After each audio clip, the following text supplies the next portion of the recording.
好多時啲人一去到面試，表面嗰陣答到嘅，array list、linked list 有咩分別啊？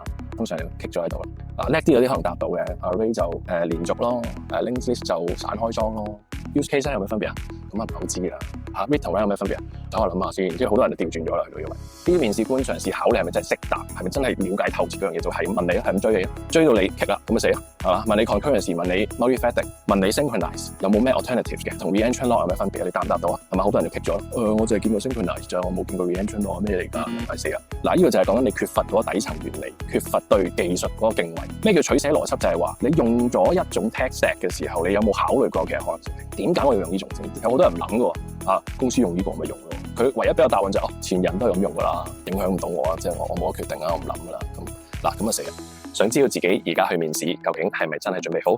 留言 ready， 我送你一個免費嘅面試能力評估，幫你更清楚睇到自己目前喺系統設計、工程動力、底層原理幾方面嘅優勢同不足。